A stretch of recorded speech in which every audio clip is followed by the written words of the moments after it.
following is a project of our nonprofit newsroom. Support Midcoast Morning and local community-centered journalism today by signing up to be a monthly sustaining donor at chly.ca/donate. It doesn't take much money to support local news.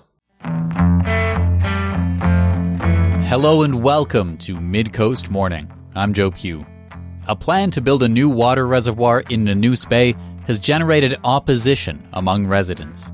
The Regional District of Nanaimo is currently running an alternative approval process, asking for permission to borrow up to around $1.2 million, which would be close to half of the project's budget. The plan is to combine the restoration of an existing reservoir in the Lakes District of Nanoose with the construction of a new one. The cost of restoration is estimated at over $600,000, while the new reservoir is expected to cost around $1.8 million. As a reminder, an alternative approval process, or AAP, is required when local governments in BC are looking to borrow money over the long term. People opposed to a given project need to submit a form expressing their opposition within a 30-day window. If more than 10% of eligible voters submit the form, the borrowing can't go ahead. In this case, that works out to 538 people within the Nanoose Bay Peninsula water service area. Resident Paula Chase has been collecting response forms from people opposed and says she's already got more than 800. She spoke with me about her concerns with the project. My name is Paula Chase, and I'm a resident of Nanoose Bay. And what has got you in opposition to this project in Nanoose Bay? When we started looking into it, we realized that there's two projects put together on this single AAP project proposal, and they are two very different projects. The first one is the remediation of an existing water reservoir, and no one objects to that. We all believe that existing infrastructure should be maintained appropriately. But we did determine that if this AAP was defeated, that project would still occur without borrowing being required. So our problem was the second part of the project. It was presented as being apportioned with 49% of the cost being paid by the developer. When we looked into that further, we learned that there, in fact, was not any developer money in place, and the RDN planned to borrow that internally at additional expense to taxpayers, as well as additional risk, because there is nothing to indicate when or if the developer share would be in the mix. Now, the RDN says on that point that like most of the infrastructure that gets built in regional districts is built ahead of development. And so the only way that you can do that is to borrow the development cost charges or take them from other reserves ahead of them being paid. How do you respond to that idea? That's not accurate. The provincial DCC guidelines actually say that best practices are for the developer to pay their share up front and receive DCC credit as the development occurs. The engineering report that the RDN continually cites, being the CORS report, also says in there about developers paying up front and receiving DCC credit back. So if that had been something that they had approached the developer and asked for their share up front for DCC credit, there probably would be less objection. However, there's still another problem, and that is that according to the phase development agreement, there is this reservoir is not required until 1,200 additional properties have been developed and added into the water system. It's not a large reservoir that captures winter rain. It's more of a small storage facility with about 5 hours worth of summertime water in it. that would provide, appropriate pressure when 1,200 homes have been added in and everybody turns their showers on at the same time. Since the phase development agreement went in place 10 years ago, there have been 0 properties developed. And I have repeatedly asked what development is anticipated in the near future, and I don't get anything solid in response. But I do have a letter that a resident wrote to the water department, and they asked, is there an estimate of the number of additional dwelling units projected over the next 5 to 10 years within the Nanoose Bay water service area? And the RDN Water Department responded with this answer. The number of additional dwelling units projected over the next 5 to 10 years in the Nanoose Bay water service area is hard to say. However, within 20 years, the existing agreement with the Lakes District developer indicates that they intend to build 16 to 1,700 multifamily and single-family units total within 20 years. She doesn't mention there that agreement started in 2014, and from 2014 to 2024, 0 of those 16 to 1,700 homes have been built. She goes on to say, we don't know how long it will take the developer to submit plans for subdividable lot approval and then actually build these homes. They could get probably 50 to 100 units in the next 5 years. But I doubt all 16 to 1,700 will be for at least 10 years. So if you do the math on the most optimistic projection of 100 new properties in 5 years, it'll be 60 years before they get to the 1,200 homes that then merit this reservoir. And so, to our mind and all evidence, this is a completely unnecessary project at this time. It won't be necessary for likely decades. So why borrow money now, particularly when there is no developer money in play? And it's not in play because there hasn't been development.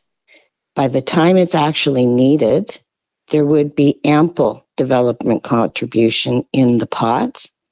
And there would also have been 1,200 more homes added to the tax base to share it. And that would be the appropriate time to build it. Not just, it's on an engineer's chart that, well, we expect they'll have built 1,000 homes by 2024. So it'll be needed then when you're doing a refurbishment of an existing infrastructure. Now, the RDN on the frequently asked questions section of their website for this project says that the additional reservoir required in the Nanoose Bay water service area will benefit all existing 2,600 property owners as extra water storage in times of extreme water demand, such as water main breaks and house brush fires. Do you take issue with that idea? Yes, I do. For, again, a number of reasons. Not least of which is when we ask them repeatedly, do we have enough water out here? Because that is the real issue. They repeatedly say, oh, yes, there's lots of water. And I have talked to a fire expert in Nanoose. I've been told that in 37 years, there were no property fires in Nanoose where the fire department arrived and did not have more than sufficient water to put out the fire. They also said in the event of a massive wildfire, there is not enough water on the entire Nanoose Peninsula to deal with anything like that, and they would have to utilize wilderness firefighting techniques such as are used where there is no access to hydrants.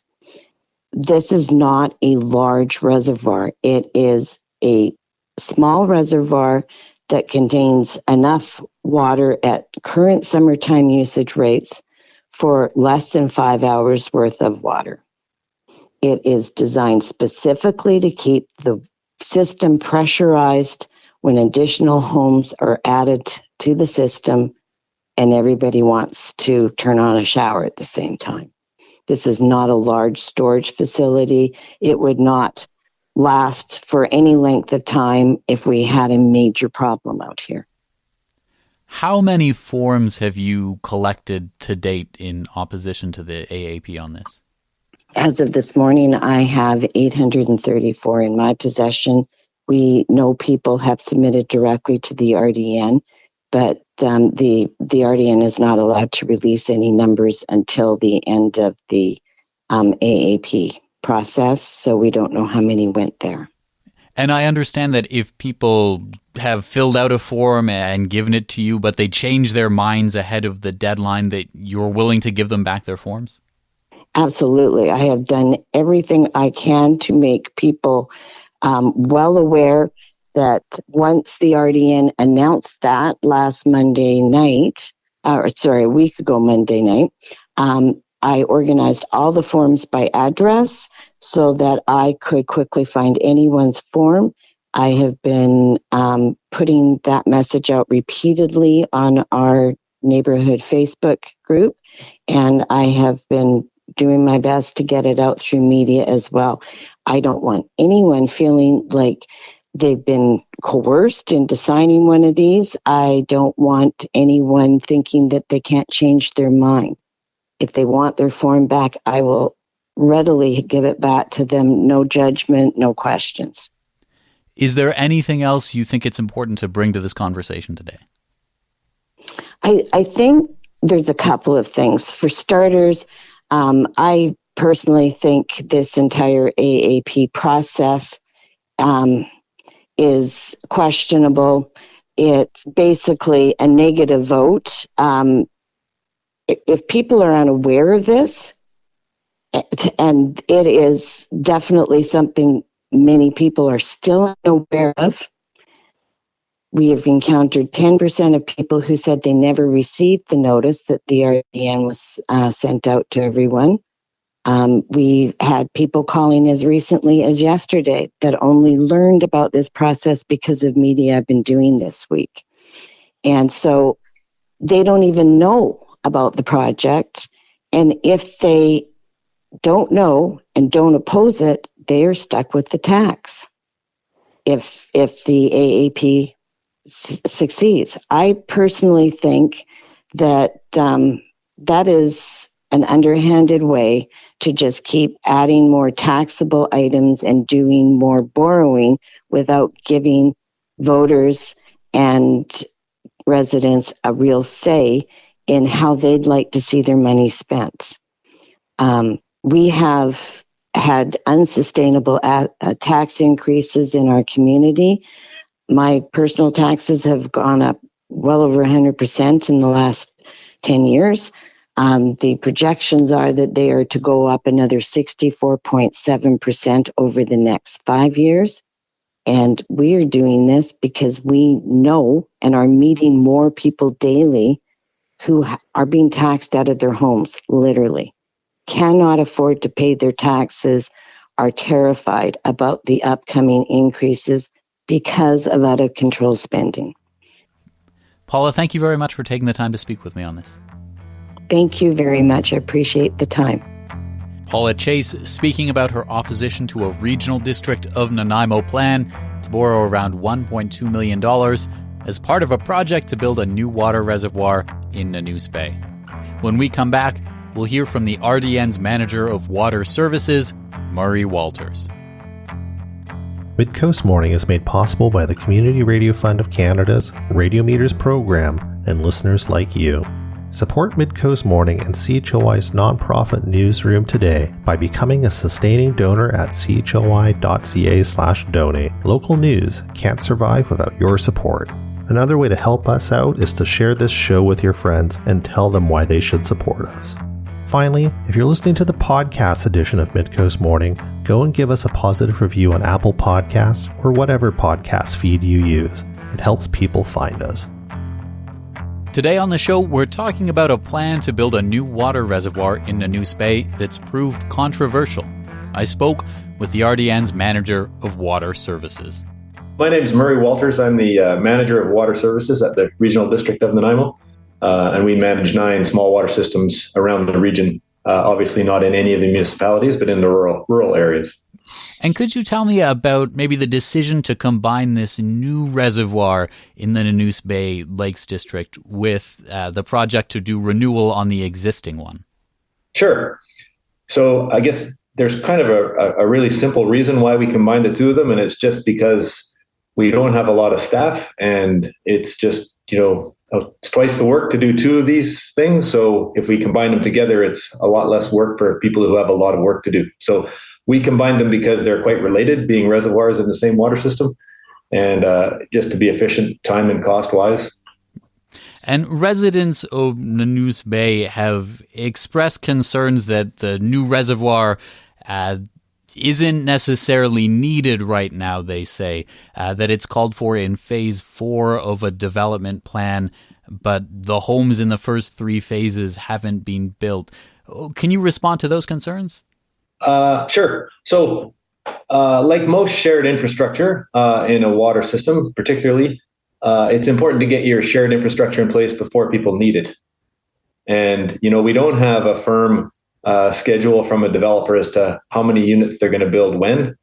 We know that, they've kind of got 15 years to finish the thing, and it's going to be about 1,600 homes in total. And this reservoir is the only extra reservoir required to service, the full build out of the system. So we want to be in a position where the reservoir capacity is available to allow the developer to build houses when they are ready to. And, depending on how you do the math, you could reach that point as early as next year. It could be 2 or 3 years down the road where that extra reservoir capacity is needed. It's certainly needed before we get to the additional 1,600 homes. So it's a question of just getting it built in time to be available when the housing arrives. Now, the phase development plan came into effect in 2014, and residents have said in the 10 years since that time that there have been close to essentially 0 homes built in this area. First of all, is that accurate? It's not far off. I don't know the actual number, but there hasn't been a lot of building within sort of the bigger development, the Lakes District that's covered by this thing. And there's a reasonably good reason for that. Although the phase development agreement was signed in 2014, that was all contingent on the completion of the Arrowsmith Water Service or the Englishman River Water Service joint ventures that the Nanoose water system has with the city of Parksville. So the additional water required for the Lakes District development and the other things identified in that phase development agreement was supposed to come online shortly after that 2014 agreement was made. In actual fact, due to delays and other things that happened along the way with those 2 joint ventures, water wasn't produced from the joint venture until about 2021, effectively. So they really couldn't go ahead and build any number of lots until they could see that the water was actually available. So it's really since 2021 that they've had the runway to start developing with the knowledge that the water was available for them. And that joint venture is a very complicated thing. It took a couple of years to build, so it's a little harder to predict than a reservoir, which doesn't take particularly long to build, and it's quite simple. So really the developers only had since 2021 really to productively start developing. And I would say that we've been working with them pretty seriously since 2022, probably, as they started to get dug in and make things happen there. So it's been a while since the phase development agreement was put in place, but I think there's pretty good defendable reasons why the developer wasn't interested in sinking tons of money into the development until that time. Are there indications that pattern is about to change in a substantial way over the next 5 to 10 years, such that this reservoir will be needed? Oh yeah, there's very strong indications of that. I mean, the same developer has got a 50-odd lot development in the subdivision approval stage right now. That's one of the few pieces of land that they own that's not subject to the Lakes District Development Agreement, but it's additional lots in the area. And they're also spending what appears to me like a lot of money on engineering consultants and other consultants getting ready to move forward with the other phases of the development. We're involved in it in the early stages of the planning side of it, basically just because they're going to be building infrastructure and donating it to us. But it's also in the RDN's planning group. So we've been to lots of meetings with the developer, with our planning people, with the Ministry of Transportation and others about the nuances of moving ahead with this project, because it's a pretty big project. There's lots of moving parts. I feel very very strongly that the development's going to proceed, in a reasonably continuous fashion based on what I've seen and been exposed to. Nobody knows for sure with developers. Like everything, it's a business in the private sector. It's designed to make money. If something changes in the market out there, I'm sure their plans will change. But right now, I think they see it as fertile ground for the development of new lots. So. And residents have also expressed concerns about the DCC, the development cost charges related to this reservoir project not being in place at the time.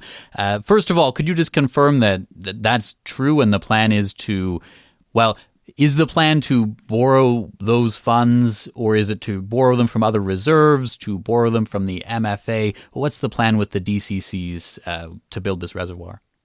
Yeah, that's a good question. So development cost charges are how developers can participate in funding infrastructure that's shared. And by shared, it means infrastructure that not only helps them move their development forward, but also is connected in some way to the existing systems that are there. And so reservoirs are a pretty obvious example of a shared piece of infrastructure. Everybody uses the reservoirs, no matter if you're in a new house or an old house. And development cost charges are paid by the developer on subdivision. So going back to our previous conversation, they haven't actually subdivided very much yet on this project. So we haven't been able to bill them for very many development cost charge fees. But we still need to build the infrastructure to allow the development to proceed. So it's a fairly common model in the regional districts and in municipalities, but to a lesser degree in municipalities because of the way their funding system works. But it's relatively common in regional districts that, you don't have the money in your DCC account before you build shared infrastructure, and you borrow the money to get there. In this case, yes, we're borrowing the money for that from another reserve fund. That reserve fund is supported by the same number of taxpayers, or the same taxpayers that are in the Nanoose water system. So we're in essence borrowing money from ourselves to front the DCCs. That's exactly what's going on there. So in that case, given the magnitude of the restoration of the one reservoir is estimated to be around $600,000, and then the new reservoir is estimated to be around $1.8 million, why not wait a little bit before embarking on the more substantial project till it's a little bit more clear that some of this could be imminent? Well, I guess there's two reasons for that. One is the cost of infrastructure construction is increasing at a great rate. I think if you look at the inflationary increases in construction compared to the increases in the consumer price index, they're two different numbers. And the longer we wait to build this right now, the more expensive it's going to get. That's kind of the first reason. The second reason is we want to be ahead of the developer on this. Everybody wants to build houses. The government wants us to build houses. We think now is the time to be in front of this. So those are really the two reasons why we prefer not to sit on our hands and wait till, we have to tell the developer, oh, you got to stop doing this because we haven't built this reservoir yet. That's not really a good approach to this type of project, I don't believe. And I honestly think, there's a significant benefit to the existing population to have more reservoir capacity. It's a little hard to describe that in great detail, but these reservoirs are not like a lake up high somewhere that's got millions and millions of cubic meters in them. These reservoirs are our day-to-day storage for the entire system in the Nanoose. These reservoirs provide water to all the distant areas of the system. And, yes, we have enough reservoir capacity right now by all the codes and standards. But, if we were to have a major problem our supply side, filling reservoirs, the fact that we have extra water up there is a good thing. It's kind of cheap insurance. If we were to have a massive water break somewhere, which we haven't had for a few years, knock on wood, but we have had, having more water up there means that we don't run out of water, for essential things like fire protection, for instance. And the third thing is, if we have a fire, and we have had house fires and stuff, and they're not great, but if we have a house fire, or even worse, an interface fire in the woods, we're going to wish we had a lot more water than we do, just generally. I mean, we have enough water to meet all of our fire underwriters' codes and things like that, but there's a benefit to having more water up there for operational storage. Like I said, it's a little hard to put a number to that, but it's not hard to sort of picture in your mind the help that you get from that. And I know there is an argument that's been made, we could say that and just keep building reservoirs and reservoirs and reservoirs, and so soon we would have, thousands and thousands of extra cubic meters of water. But you're right, but in reality, that's not the way this works. We have lots of other things to do rather than to keep building reservoirs forever. So what is the number then in that case? Expressing that idea that's kind of shared in the RDN's FAQ on this project, it was suggested by someone that the size of this reservoir would be maybe enough to meet the normal water demands of people's homes for, a few hours at most, or that in decades there has never been a fire in Nanoose where the fire department has not had access to the water that they've needed. Like, how do you quantify that? Yeah, I mean, there's never been a Category 8 earthquake in Nanoose either. So, they're kind of the same act of God, I think. But, I don't know. The number is a little hard to define accurately, but, we have enough water there now for,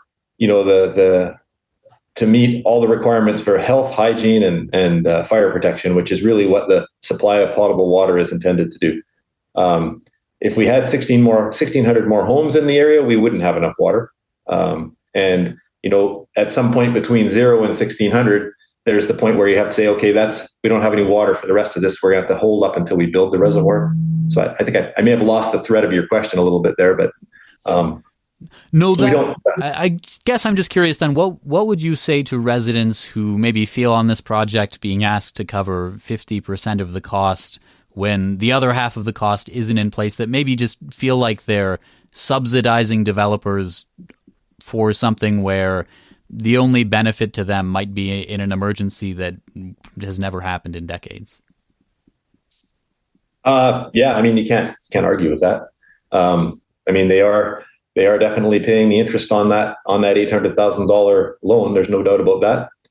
There's plenty of other opportunities out there in regional districts, including ours, where that's the case. And in a lot of cases, the public doesn't even they don't get consulted on that. So I think it's relatively low cost. If you want to think of it insurance wise, it's $500. That's not a lot of money in most people's worlds, although the whole reason for doing it this way was to be able to offer a lower cost alternative, which is the $34 a year thing for people who can't afford the $500. And I guess the other piece of it is this is essential infrastructure. We have a legal agreement with our developer to provide this shared infrastructure. We're going to have to build it one way or the other. And this way is the least expensive option. All the other options we have possibly to build this are going to cost more money. If we can't do it through a long-term borrowing, we're going to do it through taxation. There's other ways, we're going to have to get there somehow. So, there's not really a very clear answer to that, but I don't think it's not the best arrangement having the existing people pay interest on that loan. I agree with that. A lot of the people who are eligible to vote in this exercise or to submit forms of opposition live in the area that was built, the original Fairwinds development area. All those developers provided all that infrastructure at their own cost to allow all that stuff to get built, and the whole peninsula is taking advantage of that infrastructure that was built by the developer for the original Fairwinds development. So there's a lot of people in the Nanoose who aren't in that development who are benefiting greatly from the infrastructure that's there already. So I know that's not directly related to the issue at hand, but there is a sort of a sense of, we've already got what we want. Why would we help anybody else get what they need? Which I don't think is particularly fair or forward looking either. Is there anything else you think it's important that people know on this issue? I guess the only other thing that's kind of, I think, kind of a niche that we've been able to do on this project is we have been able to borrow that $800,000 from another service that is owned by the same taxpayers that are paying the loan back. So we've been able, because of that, the interest payment that they're going to be paying on an annual basis is going to their own savings account, if I could say that. So, the only money that goes into that other savings account is done through taxation. So we will be able to reduce the taxation that we're applying to people for that other service to build reserves by the amount of interest that they're paying into it. So because of the way we're financing this thing, it's actually a net zero cost thing to the taxpayers anyway, because we would be building reserves in that other service every year anyway through taxation. We'll be able to reduce that a little bit to account for the interest that's being paid by the other people. So it's it's a zero cost approach to this thing, and it's that element of it is complicated to explain to people, and we've tried our hardest to get that out there in our public meetings and sessions and stuff like that. But it would require a much longer letter to people to explain the nuances of that in paper. It's easier to do it when you've got people in front of you. I think you just kind of need the people to want to listen to it. And I guess the last thing I would say on this is, to me, an AAP is a really good means of getting public support for necessary infrastructure. I don't believe it's necessarily the right thing for other types of things that governments want to build that aren't essential. But this is a very low cost way for us to get approval from the electorate. And I think it's quite appropriate in this kind of an infrastructure project. And I think we've gone way over the top on how much information we've provided here on the AAP process, which is the right thing to do.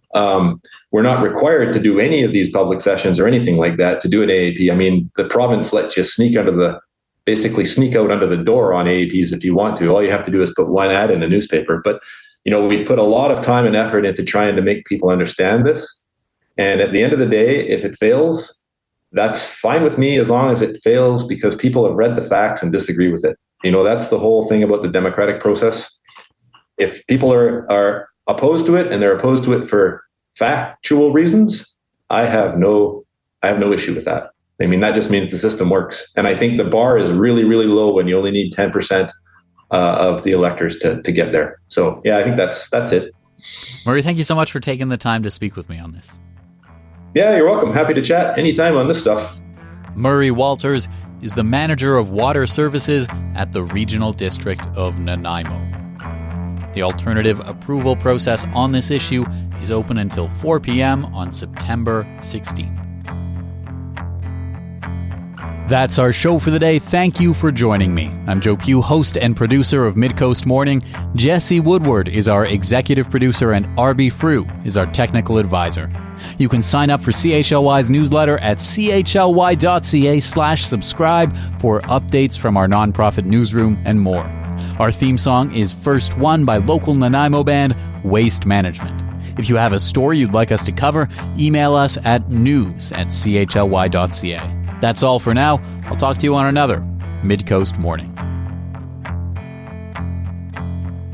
Midcoast Morning would not be possible without the funding of the Community Radio Fund of Canada's Radio Meters program and listeners like you.